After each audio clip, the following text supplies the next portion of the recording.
반갑습니다. 구독, 좋아요 눌러주시고 큰 부자 되시기를 바라겠습니다. FDA 허가 재신청과 비모 소식. 자, 이 두 가지 소식 중에서 어떤 게 더 강한 재료일까? 자, 이런 부분을 한번 보겠습니다. 여기에 비밀이 좀 있다라고 보시면 됩니다. 일반 개인 투자자들은 좀 알기 힘든 그런 상황인데 한번 보겠습니다. 자, 이 FDA 허가 재신청을 했을 때 주가가 8% 9% 올라서다가 밀려버렸죠. 자, 여기서 밀고 올라가려고 마음을 먹었다면 얼마든지 밀고 올라갈 수 있었던 상황이다, 이렇게 볼 수 있습니다. 이게 뭐 재료가 상당히 크죠. 재신청을 했기 때문에 불확실성이 해소가 됐다, 이렇게 볼 수 있는데 올릴 생각이 없었죠, 세력들이. 결국은 우리나라 주식판, 뭐 다른 나라도 비슷하겠지만 특히 우리나라는 이런 부분이 심합니다. 세력의 의지가 제일 중요하다, 이렇게 보시면 되는데, 이 주가의 흐름을 만들면서 이 분위기에 맞춰서 뉴스는 따라서 나오면 되기 때문에 여기에서도 올리려고 마음먹었으면 얼마든지 밀고 올라가면서 재신청했다, 그리고 시원으로 간다, 이런 식으로 분위기를 형성했다면 그냥 밀고 올라간 흐름이 충분히 나올 수 있었다라고 봅니다. 자, 그런데 올리다가 밀려버렸죠. 그리고 이제 페이크를 치고 올라갈 수도 있는데 그렇게 가지 못하고 또 추가적으로 또 BW 물량까지 나오는 소식이 나왔죠. 그래서 악재들의 연속이죠. 올라갈 자리에서 못 가고 BW면 나오고 그러고 바이오 안 좋고 악재들이 연속으로 쭉 밀려내렸습니다. 지금 쭉 밀려내렸다. 자, 그런데 이 재신청 시의 주가 흐름과는 좀 다를 가능성이 크다라고 봅니다. 자, 함께 하실 분들은 010-228-8113으로 문의 주시기 바랍니다. 자, 이 주식판은 그야말로 정글입니다. 정글. 어떻게든 일단은 살아남는 게 가장 중요하다, 그렇게 하다 보면은 기회는 반드시 옵니다. 주식판이라는 게 원래 그렇다.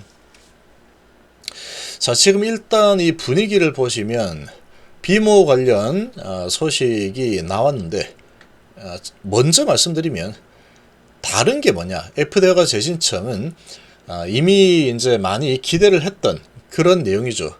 이미 많이 알고 있었던 내용이다. FDA가 재신청이 9월 20일 날 진행이 될 거다. 될까 안 될까 될까 안 될까 했는데 되었죠. 그러고 올라가는 모습 보이다가 내려쳐버렸죠. 그러니까 다 알고 있는 재료였다. 여기에서는 내가 안 올려주지, 이런 분위기로 내렸다라고도 볼 수 있는 겁니다. 그러니까 차이점은 알려진 재료였다. 비모 관련한 소식은 지금 갑자기 생뚱맞게 비모 일정이 통보가 와버렸다. 통보가 왔다. 이거는 아무도 몰랐던 내용이죠. 아무도 몰랐던 이런 신선한 재료가 새롭게 나왔다는 겁니다. 그래서 이 주식판에서는 원래 그렇습니다. 이렇게 사실 지금 HB가 이 비모 소식이 나오기 전까지는 이 불확실성이 더 컸죠. 과연 C1일까 C2일까, C1일까 C2일까, 이 세력들의 입장에서도 모릅니다. 이거는 알 수가 없죠. C1일지 C2일지. 회사도 이 부분에 있어서는 절대로 언급을 하지 않죠. C1 가능성이 99%입니다. 이런 얘기 안 하죠.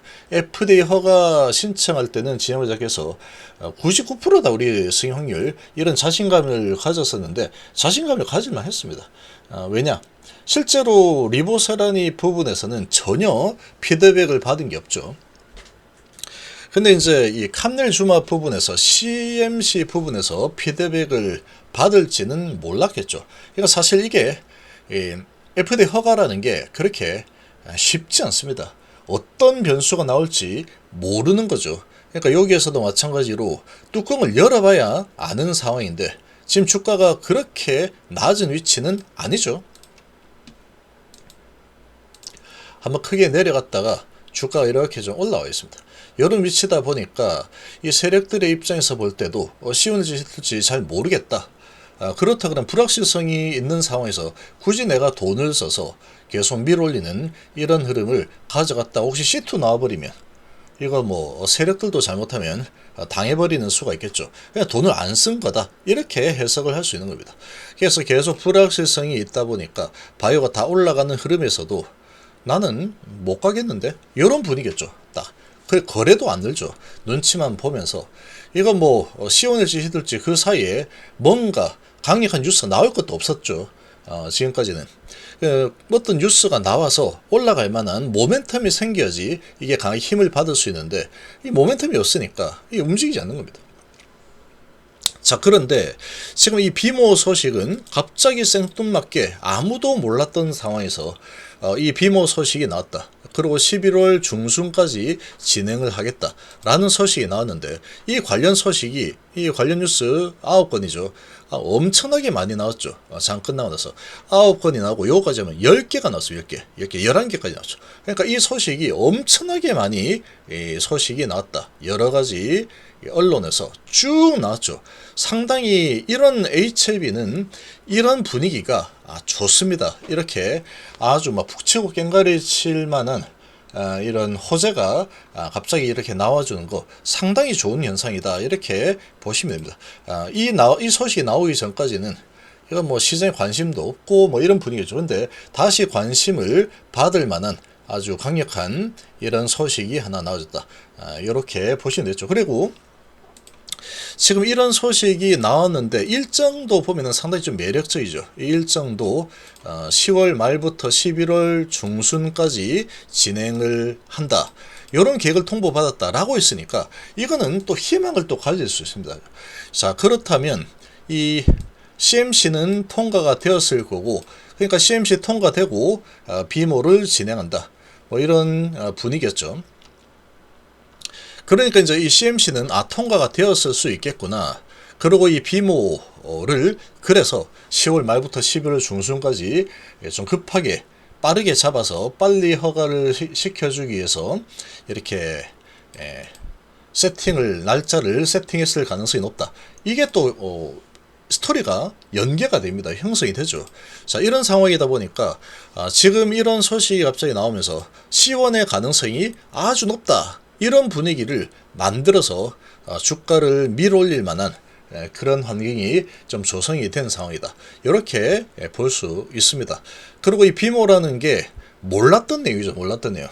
이 몰랐던 내용이다 보니까 갑자기 호재가 나와서 이런 C1, C2에 대한 불확실성이 있었는데 중간에 호재가 하나 더 징검다리처럼 하나 나와졌다. 그럼 이 징검다리가 나왔기 때문에 이 징검다리를 밟고 다시 올라서는 흐름이 나올 수 있는 상황이 만들어졌다 라고 해석이 가능합니다. 자, 그렇게 볼 수 있겠죠. 이렇게 볼 수 있는 상황이니까 지금 여기에서는 FDA 허가 재신청을 들어갔다. 이 소식과 비모를 진행한다 라는 소식에 이런 재료의 크기로 보자면 사실 뭐 제가 보기에는 FDA 허가 재신청이라는 부분이 더 크다라고 봅니다. FDA가 재신청을 했다라는 게 얼마나 큰 재료입니까? 진짜로 이제 신청을 했구나. 신청을 아마 안 하면 어떡하지? 이런 분위기였는데 딱 날짜 맞춰 신청을 했죠. 상당히 강력한 소식이었다 이렇게 볼 수 있는데, 그러니까 강력한 소식이니까 8.8% 올라왔죠. 자, 그러다가 윗꼬리 달고 좀 밀려 내렸는데, 자, 지금은 주가가 최근에 좀 많이 이렇게 밀려 내려온 상황에서 5일선을 계속 회복을 못했죠. 5일선을 계속 회복을 못하는 이런 흐름으로 줄줄 흘러내리는 것은 상당히 좀 좋지 않은 흐름입니다. 아주 좋지 않은 흐름인데, 자, 어쨌거나 이렇게 흘러내리다가 비모 실시한다. 그리고 날짜도 11월 중순까지 진행하겠다. 이렇게 되었기 때문에 그러면 이 비모 이제 실사를 하는 거 봤을 때 C1일 가능성이 높겠구나. 이런 분위기를 만들 수 있다는 겁니다. 그러면 이제 20일까지니까 아마 21일 오전 정도에 아마 이 결과를 알 수 있지 않을까, 오픈하지 않을까 이런 생각이 좀 드는데, 자, 일단은 그러면 21일까지는, 그러니까 18일까지 보면 되겠죠. 18일까지는 2주 정도 남았는데 하루 빼고 한 9일 남았죠. 이 9일 남아있으니까 이거 시온이야 하고 막 밀어붙이는 흐름이 나와도 괜찮을 만한 상황이다 라는 겁니다. 그래서 이제 여기에서 예를 들어서 그런데 만약에 시가를 높게 형성을 시켜버린다. 만약에 그렇다 그러면 아마도 좀 올리다 이런 흐름이 또 나올 수 있어요. 또 이런 흐름이 나올 수도 있는 상황인데, 만약에 시가를 뭐 어거지로 크게 높여서 나온다면 이 소식을 가지고 위에서 팔아먹겠다, 이런 또 의도가 생길 수도 있겠죠. 항상 이렇게 시간 외에서 장이 끝나고 나서 호재가 나오는데 높게 시작을 하면은 주가를 미는 경우가 거의 대부분이다. 거의 대부분이죠. 자, 그런데 만약에 시가가 뭐 그렇게 높게 형성이 되지 않은 상태에서 이리저리 흔들다가 갈까 말까 하다가 만약에 거래를 실어서 좀 밀어 올려 준다라고 한다면, 만약에 그렇게 나온다면, 자, 이 재료를 가지고 주가를 밀어 올리는 흐름이 충분히 나올 수 있는 이런 발판의 역할을 할 수 있는 그런 소식이 돌발적으로 나왔다, 이렇게 볼 수 있겠죠. 그래서 얘는 호재입니다. 호재. 주가에는 호재가 될 수밖에 없는 상황이다. 유연하게 좀 생각을 해야 됩니다. 유연하게. 그런데 이 소식이 C1이다, C2다, 이거를 결정할 수 있는 상황은 아닙니다. 그건 아니다.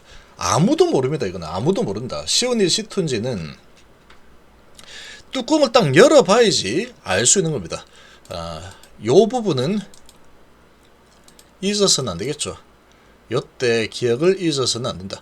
99%의 확률이라고 봤는데도 이렇게 하한가 두 방이면 60% 하락입니다. 60% 하락. 이거 만약에 내가 몰빵 해놨다 그러면, 만약에 10억 몰빵을 해놨다 라고 한다면 6억 손실이죠. 이틀 만에. 어마어마한 충격파가 나왔는데, 그러니까 이런 이 중대한 결정은, 자, 이런 부분을 보고 좀 교훈을 얻어야 됩니다. 아주 중대한 결정은 확인을 하고 들어가든 말든 뭐 이렇게 리스크 관리를 좀 하는 게 좋지 않을까, 이런 생각을 좀 하게 만드는 그런 사건이었죠. 그러니까 과거 이런 여러 경험들을 많이 했다 그러면 이 경험을 통해서 뭔가, 그러면 대책을 세워야 됩니다. 대책을 어떻게 하는 게 좋을까. 그래도 난 괜찮아 라고 한다면 뭐 한가 두 번 가고 뭐 가면 되지, 어차피 승인 날 거니까. 그렇게 생각한다면 본인의 이 결정을 존중하면서 가면 되는 겁니다. 그리고 이제 C1이 실제로 나와서 주가가 계속 날아가면 좋은 거죠. 근데 이제 만약에 실제로 이거 이번에도 또 FD에서 C2가 나와버렸네, 이렇게 돼버린다면 또 이제 충격파가 또 나올 수 있겠죠. 이거는 개인의 결정의 문제다. 근데 지금은 C1, C2 결정을 하는 게 2주 뒤에 결과가 통보가 될 거기 때문에 지금은 비모라는 이 소식이 돌발 호재가 나왔다. 이 호재입니다. 호재가 맞죠. 돌발 호재가 나왔구나, 이렇게 판단하는 게 좋다라고 볼 수 있습니다. 이렇게 볼 수 있다.